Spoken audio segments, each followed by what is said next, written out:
What's up, what's up, what's up, what's up? What's up, people? This is your boy Will. This is the King Channel TV. I am back with another video. I'm back with my continuing series of college athletes being paid. This is part 3. And the title of part 3 is called SEC Coaches Have a Problem. And the three coaches on the docket is Kirby Smart, who has a sort of a problem with the NIL. He have a problem that it can affect proper recruiting or transfers. As you know, Kirby Smart is the head coach of the defending national champions, Georgia. And he feels that the NIL can really take away some great players to go to the schools, like Travis Hunter going to Jackson State. I mean, some of these players can go to these historically black colleges like Alabama A&M, Grambling, Southern, because these schools and these states passed the law of the NIL. On the King Channel TV, I'm about these kids making money off their work. If they feel as they work as being a very great football player, that's fine with me. It's all about rewarded of your great talent, being rewarded for your great talent.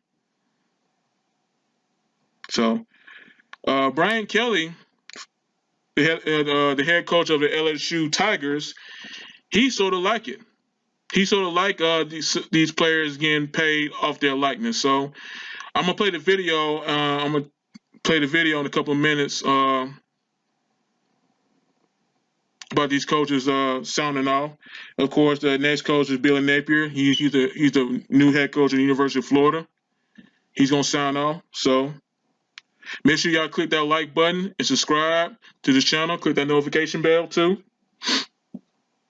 Well, without further ado, let's get started. It worries me, I'll be real honest with you, where the game of college football is going. First concern I have, the best leaders and the best men to run it and be organized with it are leaving.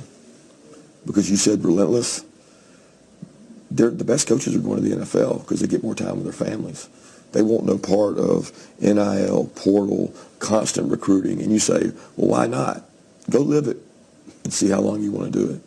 It's not what it used to be. And I see coaches left and right, you know a lot of them, that have stepped out of this game that are saying, I'm done. Good men, great leaders, they don't want to be a part of it. That concerns me for the future of it. Where's it going? I am in favor of the student athletes promoting their brand and having their name, their image, and likeness. I don't know that we're in a situation now where it's unintended consequences. I don't know that anybody thought that we'd get to the point where, seniors in high school are, having multi-million-dollar contracts, and that, we're looking at guys entering the transfer portal because they want to get paid to play. That's not what name, image, and likeness was intended to do. And so, there's going to have to be corrections. It's not a sustainable model from that perspective. I want to be able to I want to develop, recruit, retain my players, and, retention, from our perspective is, providing the opportunity for our guys to earn name, image, and likeness opportunities, and that'll allow you to retain your players. I'm not a big believer of, a freshman coming in, having not played it down and having a big contract. That's not good for your locker room. That's not good for anybody. And the same holds true for transfers as well. Now, can they be assisted with travel for their families and relocation expenses? I think that's reasonable. But the huge contracts that we're seeing and those types of deals, I don't think they're sustainable, and I don't think they're healthy for any football team. Happened over the last year of name, image, and likeness is that it's freaked out a lot of people who, for the entirety of their careers in college sports, are used to operating by a certain set of rules. Now, we can have a conversation about whether those rules have been followed in the past or whether people have been cheating to get players since time immemorial, which we know that they have. But when the college athletics paradigm shifted into name, image, and likeness, it went from a world where people knew what the rules were, what they were supposed to be, to a world without a lot of rules, really. And so you've seen all these different things pop up around name, image, and likeness, the booster collectives. Are those legal? Are those not legal? There's not a lot of answers. Everybody's a little bit confused. And so you now have this environment where some schools are maybe a little bit more on the cutting edge than others, but a lot of the stuff that people used to whisper about, hey, you're cheating, this guy is running a dirty program, this guy's buying players. Well, now everything sort of seems to be in a gray area. And so for guys like Nick Saban, they're looking at Texas A&M getting this number one recruiting class, and they're saying this is part of the NIL reality. They are, through a booster collective that is somewhat loosely connected to the school, they are getting those players at Texas A&M and players that maybe Alabama is used to getting. And so I think that's why you saw Saban maybe kind of lose a little bit of his decorum. He's probably frustrated by everything that's going on right now with name, image, and likeness. And obviously, Jimbo Fisher interprets that as Saban saying, you're cheating. But Saban actually didn't say that A&M was cheating. He just said that they were using this name, image, and likeness to, quote unquote, buy players, which technically might be somewhat legal or somewhat not legal. Nobody really knows. And that's, I think, the semantic confusion over all this. But to see Jimbo Fisher react so strongly towards Saban, to basically say their relationship is over, to bring up past innuendos about maybe the way Saban did business in the pre-NIL era, that is pretty shocking. I didn't necessarily think that Fisher would go scorched earth to that degree, but he did. And now it's going to be up to Greg Sankey, the SEC commissioner, to try to cool tensions. Okay. I got a couple of articles I'm going to read to y'all about this situation with the NCAA versus the NIL. Obviously, y'all saw the three head coaches sounding off on it. This is a problem. It was not just those three head coaches. As actually 14 head SEC head coaches sound off against the NIL. I mean, these coaches hate the fact that these great athletes who's 3-star, 4-star, 5-stars can go to probably smaller schools who have the NIL. At the end of the day, I mean, if you have a chance to make money, I mean, that's great. Especially at an early age, off your name and your likeness, because your name at a major university can be lore. And especially when you get older in life, and around your 40s or 50s, when you retire from the NFL, you still gonna make money off your name, off your memorabilia, your signatures, and everything. So, and the NCAA went all the way to the Supreme Court against the NIL. And of course, Justice Brett Kavanaugh sound off against the NCAA, and I'm about to read that in a second. This thing about to get real serious. As I said back in part 1, people, this thing about to get really serious, really, really serious. Because at the end of the day, they do not want to pay the slaves. These college football players and football players in general in the NFL are like slaves. It really don't make no sense that the NFL players is making less money than the NBA players. Especially when the NFL is the number one sport in the United States of America.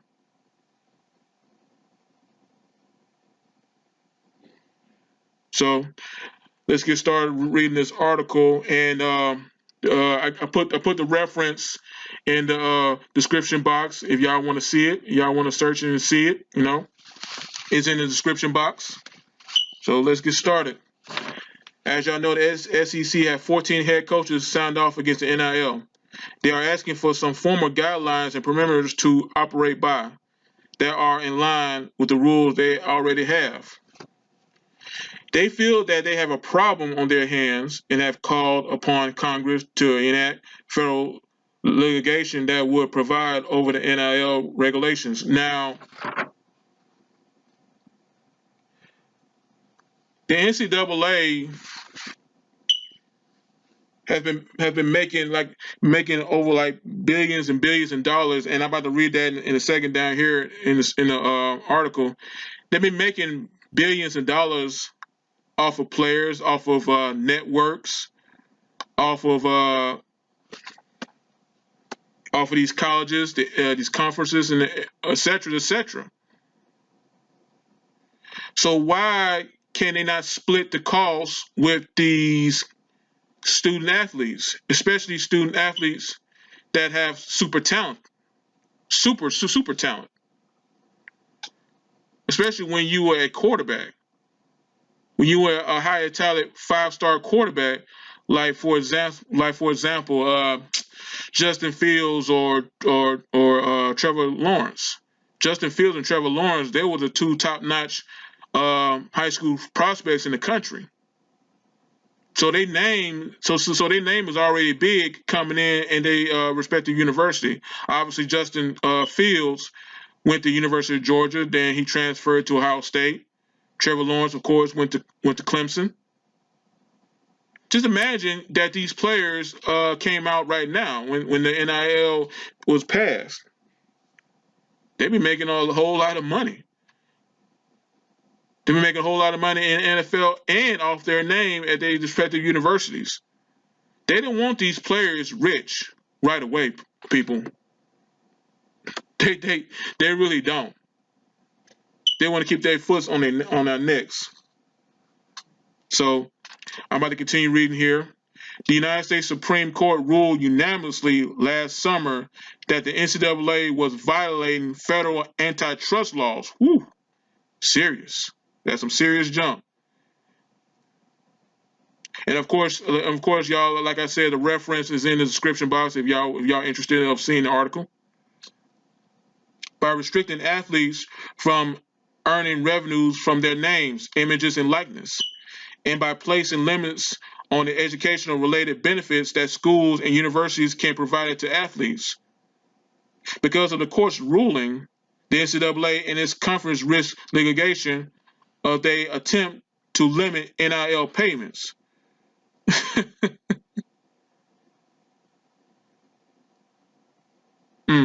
Let me read this again. Because of the court's ruling, the NCAA and its conference risk litigation of their attempts to limit NIL payments.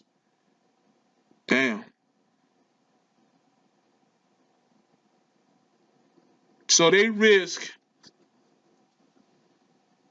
litigation, huh? This is awful, man. This is awful that they do not want to pay these kids. This is awful. So let me continue. Even as school boosters come together to combine NIL dollars to attract both high school recruits and college transfers. Without a doubt, the landscape has changed. The SEC collectively is not likened to draw in the kind of money it previously has, with the athletes taking out their share up front because of the NIL. Yep, they're not. They're really not. They're really not. And it's a shame that these so-called black players coming to these SEC schools, they give us great games. And I keep on thinking that when I watch those games, like for instance, Georgia playing Alabama, it was great talent out there on the field. Great talent out there on the field. Like linebacker Nakobe Dean, like quarterback Bryce Young, like Mr. Stetson Bennett, like Jordan Davis, guys like that. Just imagine their earnings right now since the NIL is passed. I wonder are they making money off their images and likeness. I gotta look that up. If y'all familiar with those players I just named, y'all leave a comment in the comment section. Are they getting paid off their images and likeness?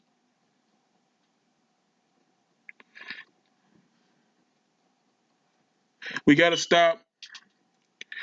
We gotta get off this plantation field and telling the NCAA that we need to make money off our labor, off our work. I mean, that's what it's all about.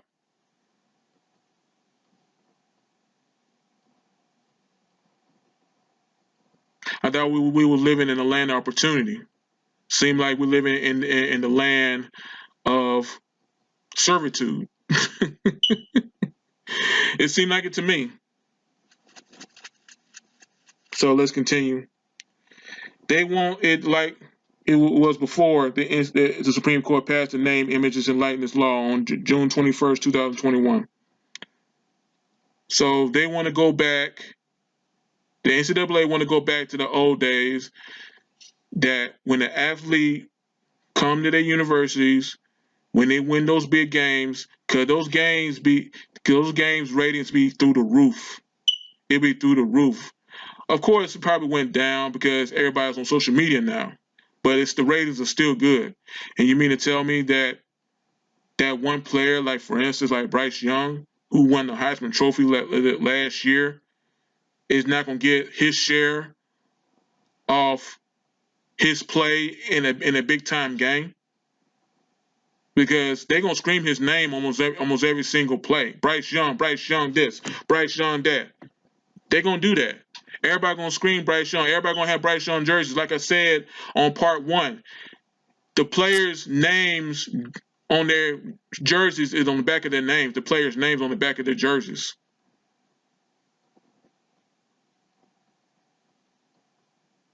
And there's nothing wrong with that. And it is really correct that player like Bryce Young should be making money off his name.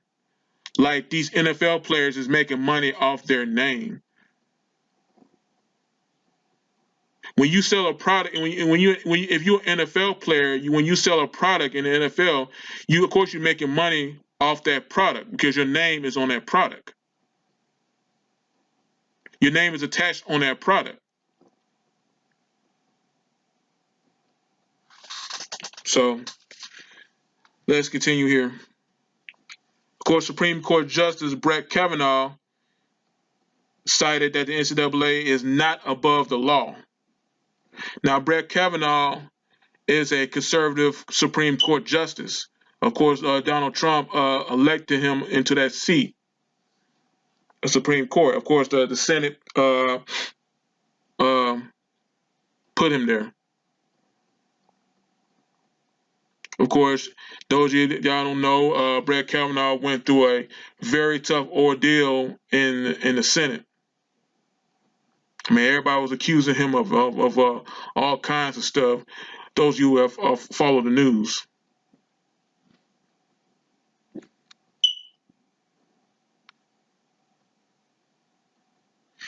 He labeled the NCAA that basically, yeah, like this, like he said, like they're not above the law.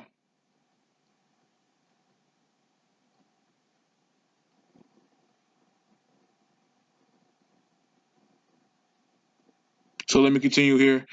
The NCAA counters its arguments for not paying student athletes and continues its labels, but the labels cannot disguise the reality. The NCAA's business model will be flatly illegal in almost any other industrial in America. Wow.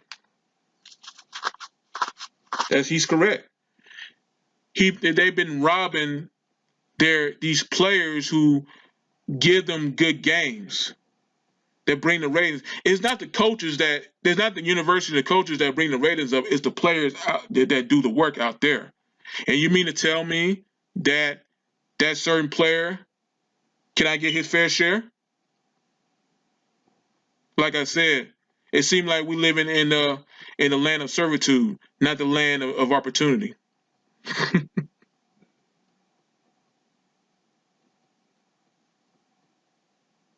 Of course, it say down here that the NCAA and its conferences were paid by media companies like CBS Sports, ESPN, Turner Sports for rights of their events. In 2010, CBS and Turner had an agreement, had agreed to a 14-year, $10.8 billion deal that would run through 2024. A few years later, they agreed to an 8-year, $8.8 billion extension that would run through 2032.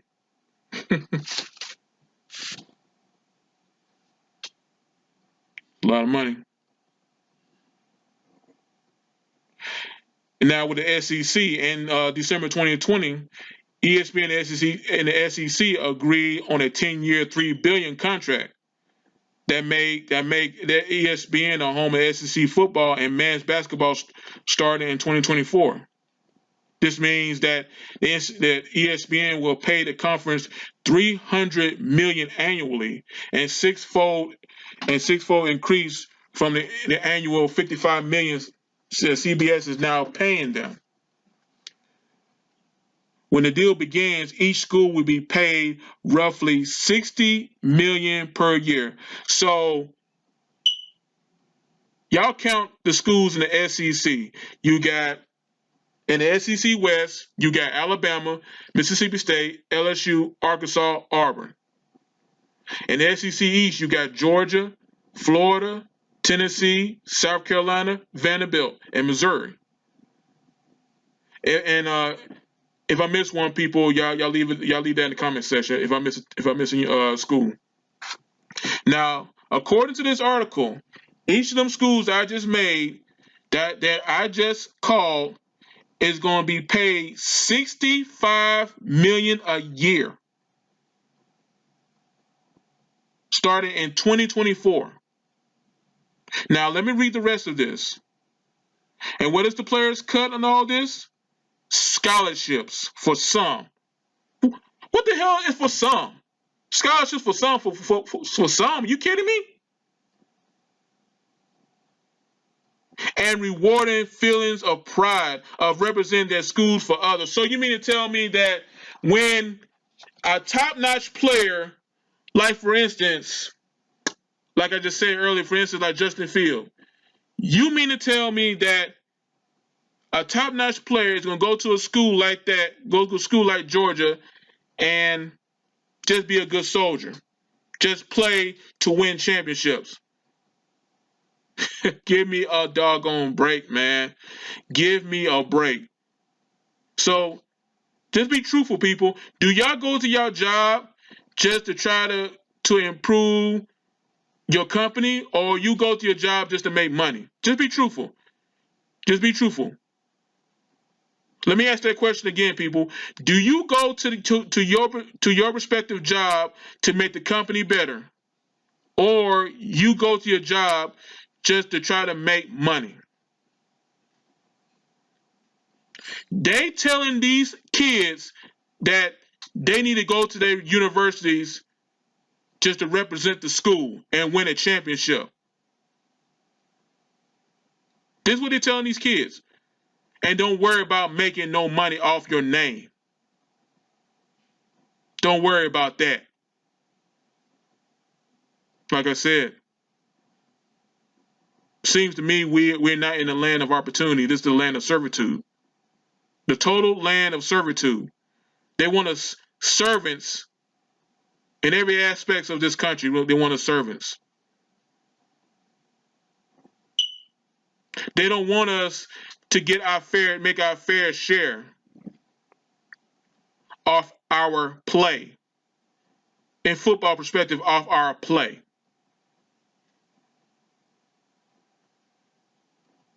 They want us to be good boys and play hard out there for your school.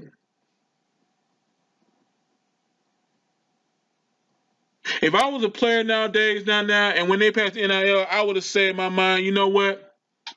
I want to I'm for your school, but at the end of the day, I need to make money off my play. Because I worked hard. I worked so hard over the summer workout, spring training workouts, then summer workouts, and fall training I work my tail off. And I need to make money off my play, especially my great play, and especially if I make SportsCenter. If I make SportsCenter and SportsCenter call out my name, shit, I should be making a killing. I should be making a killing. It's messed up how they treat these kids, man. And they're doing this because they know doggone well 80% of these kids are so-called African Americans. They know that. They know that. They know that. That's why they so damn mad. And I'm surprised at Kirby Smart saying this. I'm surprised at him saying this because I like Kirby Smart. I like how he coach, but I disagree with him with his stance. I'm glad Brian Kelly said what he said, and of course Billy Napier echoed what they're saying too. 14 coaches had a problem, and 14 SEC coaches had a problem. One of them don't. One of them don't. Tennessee Josh Heupel don't have a problem. But 13 out of 14 coaches have a problem with the NIL. Because you know why? Because of Travis Hunter. When you see a talent like Travis Hunter go to a school like Jackson State, they act like what Nick Saban did. They went crazy. They were like, "Wow, this is a problem. This is about to be a big problem." And like I said on part 2, Nick Saban is the bullhorn of the NCAA. They don't just want the SEC coaches to be fired up. They want these other coaches, these Power 5 conferences, to say something.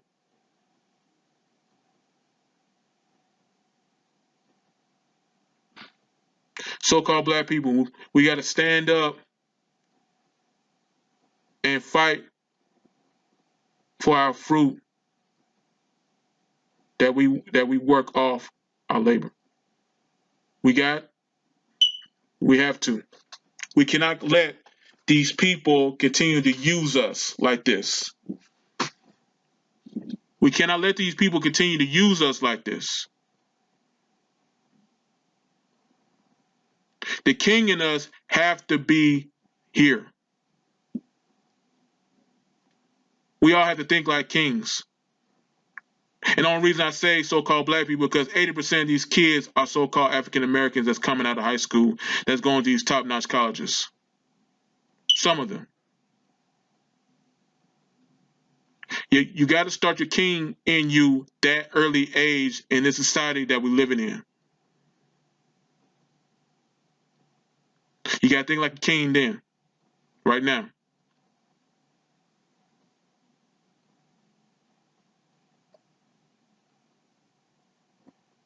I don't give a damn that the NCAA is a business.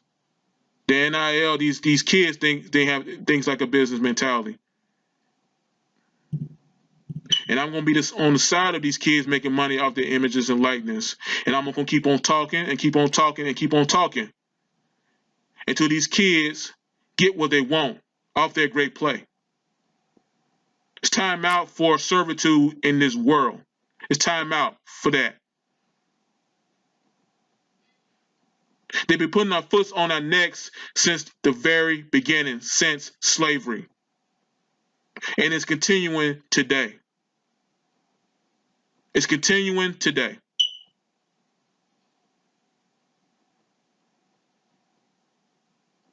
Y'all student athletes, y'all have to stand up. You have to stand up and help these football players or basketball players or any players who's on that NIL. You have to fight for them. Because y'all know that when they retire from the NFL, some of them might retire broke. And they get in trouble when they out of the league, they might be broke. They might be broke. At the end of the day, your trouble cannot hunt you for the rest of your days. We all human. We all human. We all do bad things. We all do good things.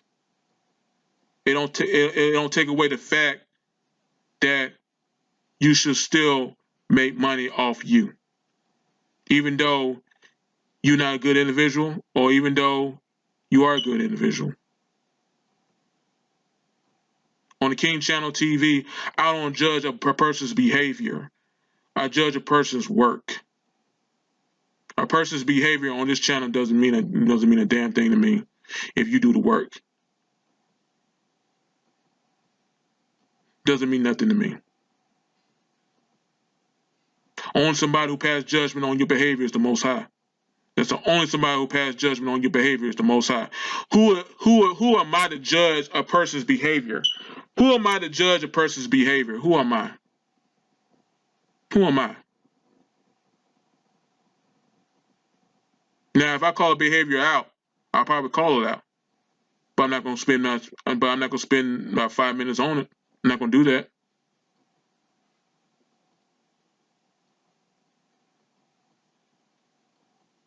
So I spent a whole lot of time on this video. I should have made it at least about 20-some minutes, but that's fine. All right, people, that's my time. I hope y'all have a great night. This is your boy Will. This is the King Channel TV. Hopefully, I'll probably make a part 4 on this video, but right now I'm really concentrating on my Can We Save Women Sports series. I'm gonna be full-fledged on that for right now. I'm probably gonna pick up College Paid Athletes Part 4 probably next couple of weeks. But I want to get started on this Can We Save Women Sports series. So I hope y'all have a good night. Y'all make sure you click that like and subscribe. The King will be back.